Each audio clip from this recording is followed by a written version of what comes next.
할렐루야. 오늘도 하나님의 사랑과 은혜가 우리 가운데 넘치기를 소망합니다. 현대 사회는요, 기술의 발전으로 인해서 아주 급격한 변화를 겪고 있습니다. 스마트폰과 인공지능, 자율주행, 자동차 같은 기술들이 오늘날 우리의 삶을 편리하게 만들고 있지만요, 한편으로는요, 이런 변화에 적응하지 못하는 사람들이 있고, 또 그들은 그런 것들에 적응하지 못함으로 말미암아 소외되고 있는 현상도 있습니다. 디지털 기기를 다루지 못하는 노년층이나 전통적인 방식에 익숙한 사람들은 그러한 새로운 환경에 적응하는데 어려움을 겪습니다. 때로는 낡은 방식을 고집하려 하기도 하죠. 그리고 그것이 갈등을 만들기도 합니다. 그래서 시대가 변화하면 새로운 도구와 방식에 우리가 적응하고 따르는 것이 좋습니다. 그러나 꼭 적응하지 못한다고 해서 큰일 나는 것은 또 아니긴 하죠. 그저 삶이 불편할 뿐이고 갈등으로 인한 소외를 겪을 뿐입니다. 그러나 이러한 새로움에 있어서 불편으로 끝나지 않는 것이 있습니다. 단순한 소외로 끝나는 것이 아닌 것도 있다라는 거죠. 적응하지 못하면요, 큰일 나는 것이 있습니다. 바뀌지 않으면, 내가 변하지 않으면 정말 큰일 나는 것이 있습니다. 그것이 바로 오늘 예수님께서 선포하시는 새 시대의 법입니다. 새 시대에 우리가 변화하지 않으면, 새 시대에 우리가 적응하지 않으면 안 된다라는 거예요. 왜냐하면 이건요, 다시는 기회가 있는 것이 아니니까요. 바리새인들은요, 이러한 새 시대에 적응하지 못했습니다. 그런데 그것은 그냥 단순히 불편함으로 끝난 것이 아니라 영원한 형벌로 끝이 났다라는 거죠. 영원한 생명과 직결되는 새로움이었습니다. 특별히 누가는요, 이것을 레위를 부르시는 이야기와 연결해서 말씀하고 있습니다. 즉 레위의 부르심은 새로운 삶에 대한 변화를 요구한다라는 의미이기도 합니다. 그리고 이것은요, 결국 오늘 우리를 부르시는 하나님의 부르심과 일치하는 이야기입니다. 그렇게 이는 그저 레위의 소명 이야기, 레위의 부름받는 이야기가 아니라 우리를 향한 부르심과 우리를 향한 변화의 필요성, 새 시대 하나님 나라에 적응해야 함을 말씀하고 있는 겁니다. 그렇기 때문에 오늘의 말씀은요, 우리에게 너무나 중요한 것이죠. 그런데 여러분, 오늘의 말씀을 통해서 우리를 향하신 하나님의 부르심의 음성을 듣기를 원합니다. 특별히 예수님을 따른다라는 것이 무엇을 의미하는 것인지 우리가 깊이 생각해보는 그러한 은혜의 시간이 되기를 간절히 소망합니다. 그 말씀을 함께 다시 한번 보겠습니다. 27절과 28절의 말씀입니다. 그 후에 예수께 나아가사 레위라는 세리가 세간에 앉아 있는 것을 보시고 나를 따르라 하시니 그가 모든 것을 버리고 일어나 따르니라. 아멘. 예수께서 레위를 부르시는 이야기죠. 그런데 레위는 직업이 뭐냐면요, 세리였습니다. 근데 우리가 세리에 대해서 오해하는 것이 있는데, 근데 그것이 무엇이냐면 성경에서 보면 예수님께서 세리의 친구다 이렇게 말씀하시고, 세리 레위를 제자로 삼으시기도 하고, 또 세리였던 삭개오의 집에 방문하시기도 하고, 이 세리와 관계된 예수님의 이야기들은요, 대부분 긍정적인 이야기들이에요. 좋은 이야기들이 있어요. 그러다 보니까 우리가 이 세리에 대해서 좀 좋게 생각하는 경향이 있습니다. 근데 여러분들, 당시 세리는요, 우리가 생각하는 것보다 훨씬 더 악한 사람들이었습니다. 괜히 이 세리를 가르쳐 죄인이라고 이야기하는 게 아니에요. 그러면 레위나 삭개오 모두 유대인들이잖아요. 유대인들이었어요.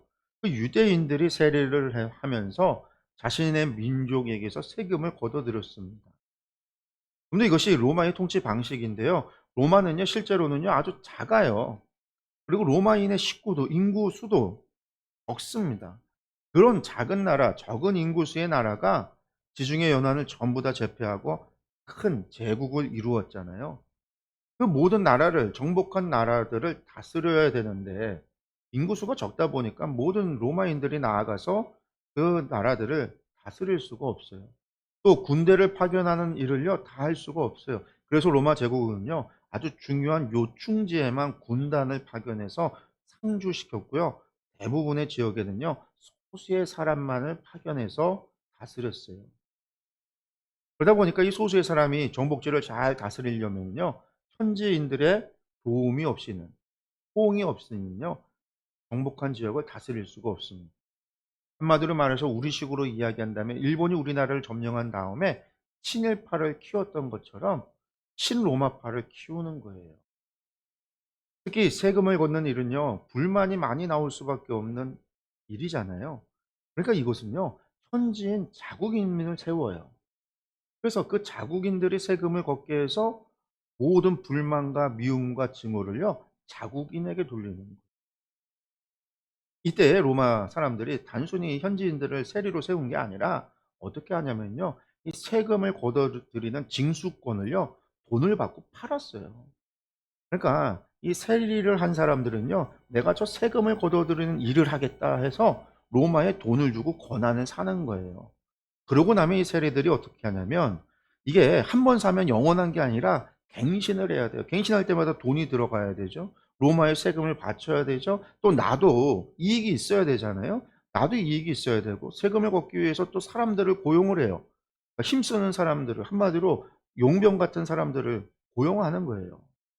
조폭들을 고용하는 거죠. 그 사람들한테도 돈을 줘야 돼요. 그리고 그것만 걷는 게 아니라 이걸 통해서 또 유대, 로마뿐만 아니라 유대를 다스리는 헤롯 왕에게도 세금을 내야 되잖아요. 그러니까 2중으로 3중으로 4중으로 이 세리들이 세금을 걷었어요. 당시에 몇 프로로 걷었냐면 80%, 90%로 걷었다라는 거예요. 1년. 그러니까 이 세리들이 얼마나 악착같이 걷어들였겠습니까? 백성들이 이 세리를 얼마나 미워했겠어요. 걷어들이다가 안 되면요, 물리력까지 행사해서 강제로 걷어들였어요.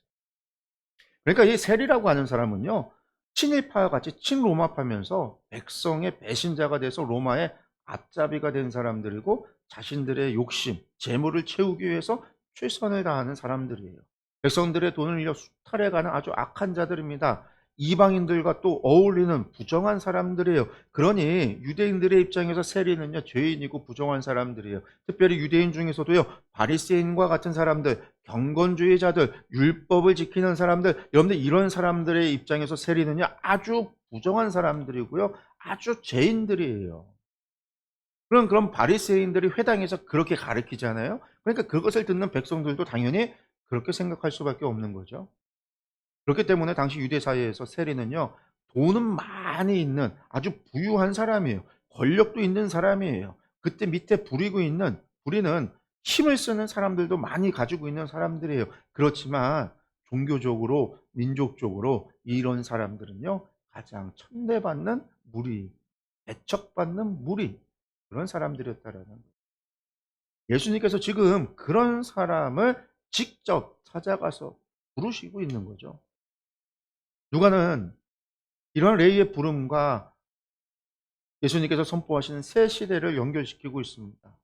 그리고 이것을 통해서 예수님께서 이 땅에 오신 목적을 오늘 본문에서 밝히고 있죠. 그렇습니다. 예수님께서는 세리 레위를 부르셨습니다.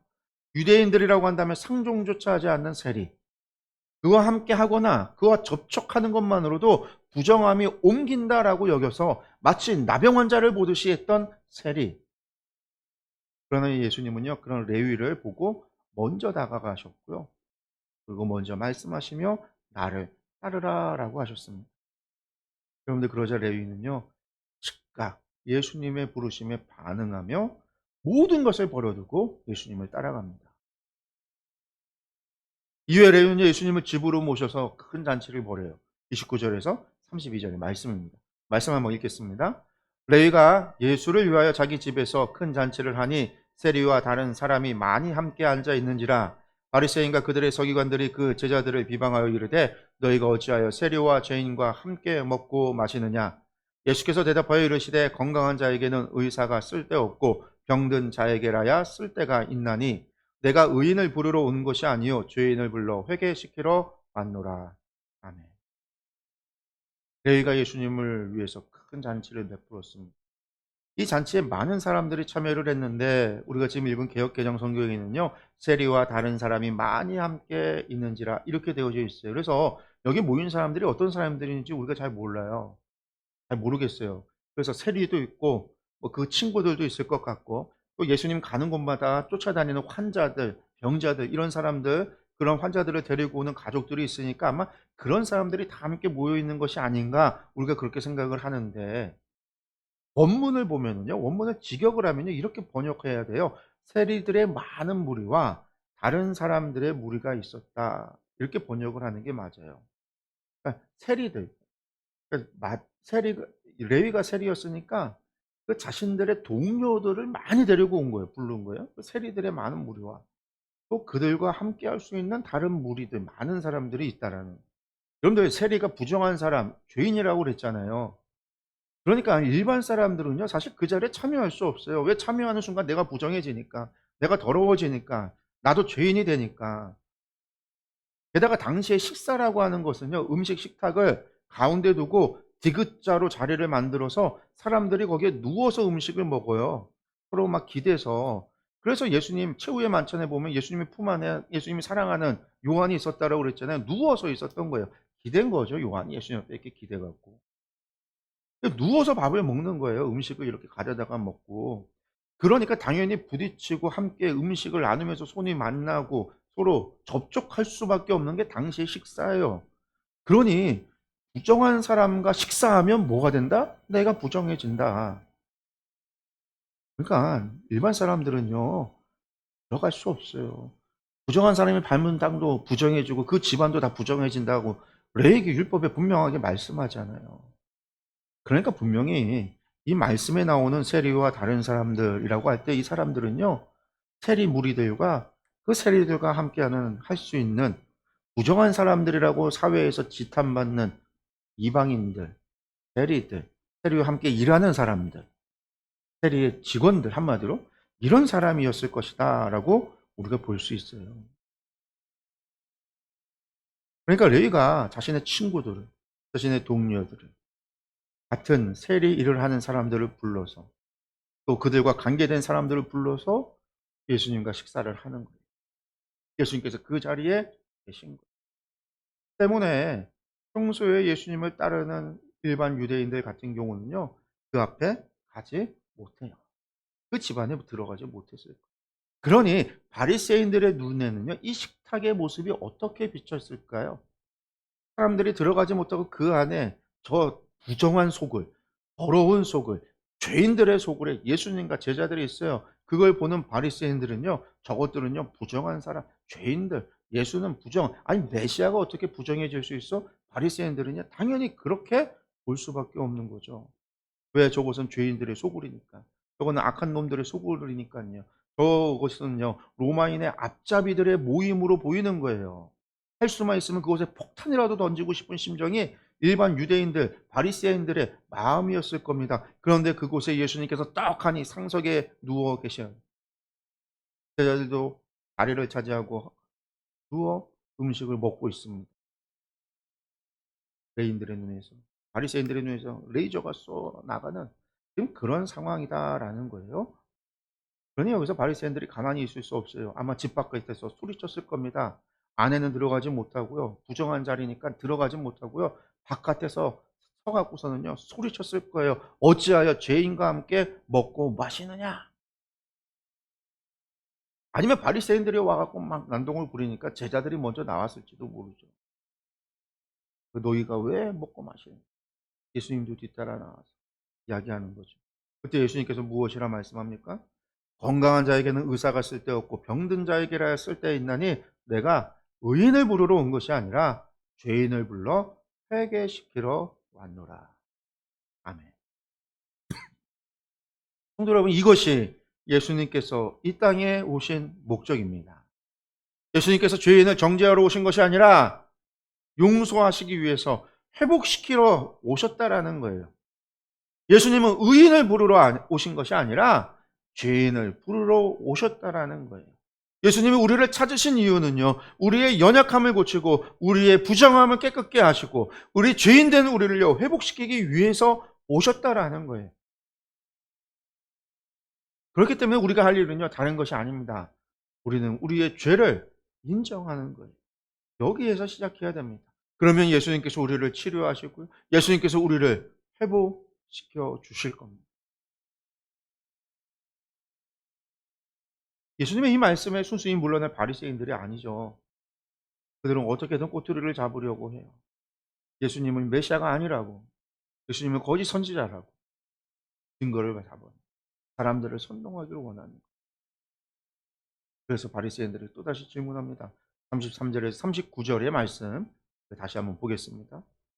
그들이 예수께 말하되 요한의 제자는 자주 금식하며 기도하고 바리새인의 제자들도 또한 그리하되 당신의 제자들은 먹고 마시나이다. 예수께서 그들에게 이르시되 혼인집 손님들이 신랑과 함께 있을 때에 너희가 그 손님으로 금식하게 할 수 있느냐? 그러나 그날에 이르러 그들이 신랑을 빼앗기리니 그날에는 금식할 것이니라. 또 비유하여 이르시되 새 옷에서 한 조각을 찢어 낡은 옷에 붙이는 자가 없나니 만일 그렇게 하면 새 옷을 찢을 뿐이요 또 새 옷에서 찢은 조각이 낡은 것에 어울리지 아니하리라.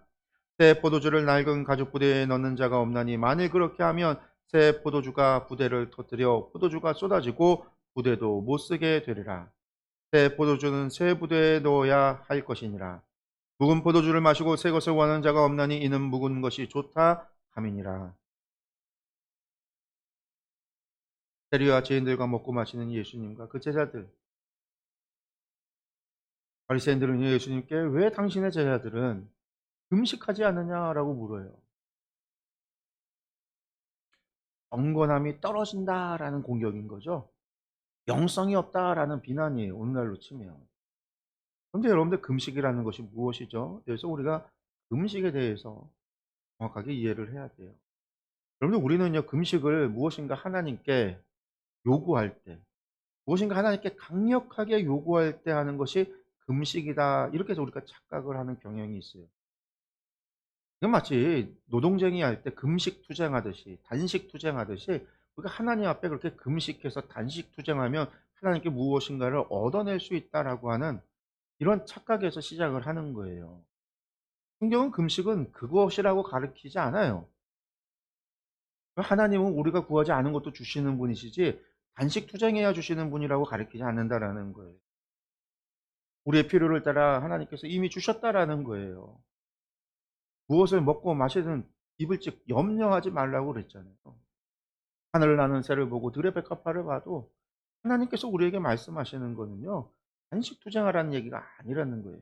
그 금식이라는 것이 무엇이냐? 근데 금식이라는 건요. 기다림의 표시예요. 기다림. 무엇에 관한 기다림일까요? 하나님의 나라가 아직 임하지 않은 현재를 슬퍼하는 표시예요. 여전히 로마의 지배를 받아야 하고 하나님 나라가 회복되지 않은 현실, 하나님의 심판이 지속되고 있는 현실을 슬퍼하고 회개하는 것, 그것이 당시 금식에 대한 이해예요. 바리새인이 이야기하고 있는 금식은 그 금식을 얘기하고 있는 거예요. 하나님 나라가 회복되지 않은 것에 대해서 우리가 슬퍼하고 우리가 회개해야 될 텐데 너희는 왜 하나님 나라가 오는 것에 대해서 슬퍼하지 않고 회개하지 않고 이것에 대한 비난인 거예요. 왜 금식하지 않느냐?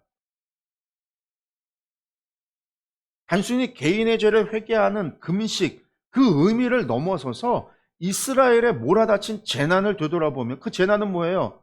로마로부터의 압제, 나라 잃은 현실. 그 재난, 하나님의 심판을 되돌아보면서 회개하며 자신을 낮추고 하나님의 자비를 구하는 것. 여러분들 그게 금식인 거예요.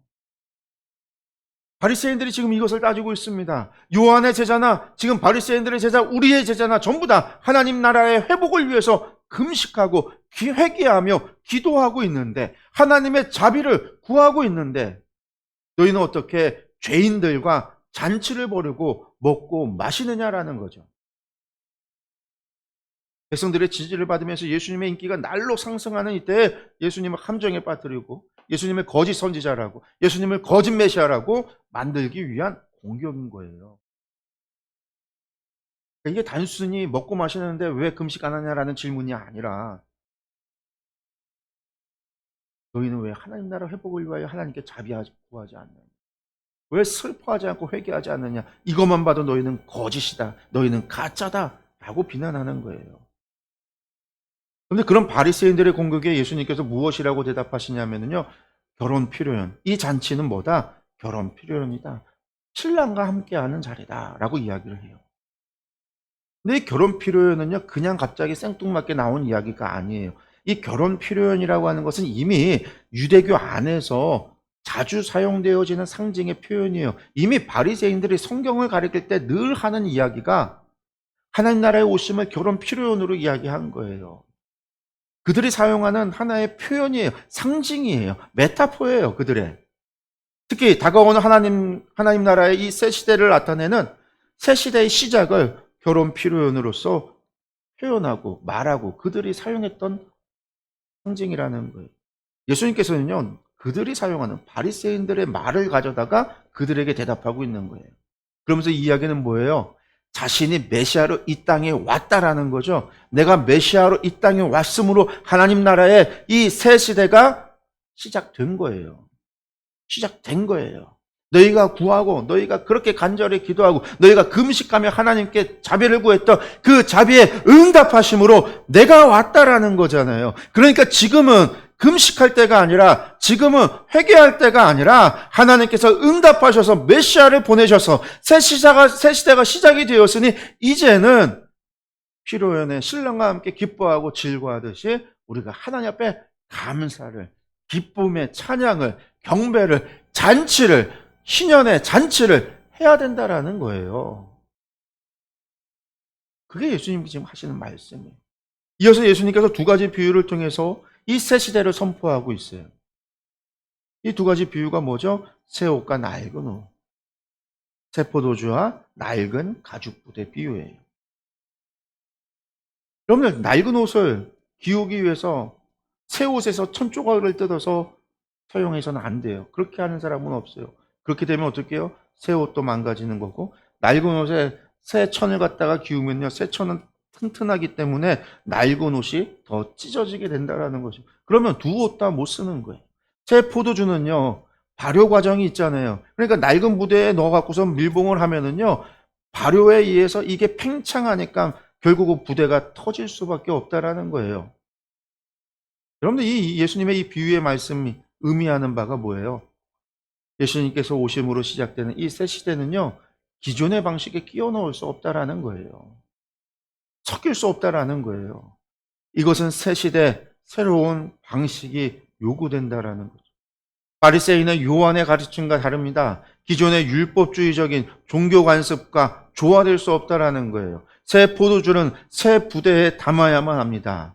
예수님께서 이 땅에 오심으로 시작된 새 시대의 복음은 그거 그대로 받아들여야 하는 거예요. 그러나 사람들 가운데 묵은 포도주를 마시는 이들은요, 새 포도주를 원하지 않는다라고 말씀하세요. 그렇습니다. 기존의 신앙에 너무나 익숙한 이들은요, 새로운 변화를요, 받아들이려 하지 않습니다. 특히 바리새인들과 같이 자신의 믿음의 맹목적인 확신을 가지고 있는 이들은요, 메시아가 눈앞에 있어도 알아보지 못해요. 복음을 들어도요, 믿지 않습니다. 그들은 맹목적으로 조상과 선배들이 물려준 자신들의 신앙의 규례를 쫓을 뿐인 것이죠. 그리고 그렇게 하는 것이 하나님의 말씀을 잘 지키는 것이라 믿습니다. 그래서 그 믿음 때문에 복음을 배척해요. 그 믿음 때문에 메시아이신 예수님을 배척합니다. 예수님께서 전해주신 생명과 진리의 말씀을 배척해요. 사랑하는 성도 여러분, 주님의 부르심에 합당한 응답을 하시기 바랍니다. 레이는 예수님의 부르심에 즉각적인 응답을 했어요. 그는 옛사람을 벗어버리고 오직 예수님의 가르침을 따라 변화된 삶을 살았습니다. 그 엄청난 부를 축적할 수 있는 세리라는 직업을 내던졌어요. 버렸어요. 새 사람이 되어 새 삶을 살았습니다. 여러분, 우리도 그렇게 살아야 합니다. 적당히 세상과 겸하여 살아가는 것은요, 헌 옷에다가 새 천을 갖다 기워 넣는 것 같은 삶의 방식이에요. 처음에는 아무 문제가 없어 보여요. 양쪽의 삶, 양다리 걸치고 살아가는 그 삶 아무 문제가 없어 보입니다. 그러나 결국은요, 찢어버리죠. 망가져 버립니다. 새 옷도 망가지고 헌 옷도 망가져 버립니다. 여러분들 적당히 양다리 걸치는 거, 두 주인을 섬기며 살아가는 것은 결국 파탄이 나게 되어져 있습니다. 그렇게 섞어서는 안 됩니다. 양다리는 안 돼요. 헌 옷에 새 천을 기어 넣는 삶이 아니라 새 포도주를 낡은 부대에 넣는 어리석은 삶이 아니라 주님의 은혜로 새 사람이 되었으면 새로운 삶, 변화된 삶, 주의 복음의 말씀에 따라 살아가는 삶을 살아야 합니다. 옛사람을 벗어버리고 옛습성을 벗어버리고 변화된 삶을 살아야 합니다. 이것을 예수님은요, 거듭남이라고 그랬어요. 다시 태어났다라는 거예요. 다시 태어난 것과 같이 새로운 삶을 살아가야 되는 거예요. 새 포도주를 새 부대에, 새 삶에 넣어야 되는 겁니다. 변화를 위해서 레이는요, 자신의 직업도 버렸습니다. 부유했던 삶도 버렸습니다. 권력도 버렸습니다. 그는 주님의 부르심에 즉각적으로 응답하여 그 모든 것을 버리고 새 시대, 새 사람이 되어 예수님의 제자가 되고 사도가 되었습니다. 사랑하는 성도 여러분, 오늘의 말씀을 마음에 새기시기 바랍니다. 우리의 마음을 새롭게 하시고 예수님이 주시는 그 생명의 능력을 받아서 새 시대를 살아가는 저와 여러분들이 되기를 원합니다. 예수님이 오셔서 시작된 하나님의 나라, 새 시대는 이미 시작되었어요. 그곳에 우리를 부르셨습니다. 우리가 의인이라 부른 게 아니라 죄인을 부르러 오신 주님께서 우리가 죄인이었기에 부르신 거예요. 우리의 삶이 죄인의 삶이었기 때문에 우리를 부르셨어요. 그 부르심에 합당한 변화, 그 부르심에 합당한 응답을 드리는 저와 여러분들 되기를 간절히 축원합니다. 우리 기도하겠습니다. 우리 오늘 말씀 생각하면서요, 함께 기도하겠습니다.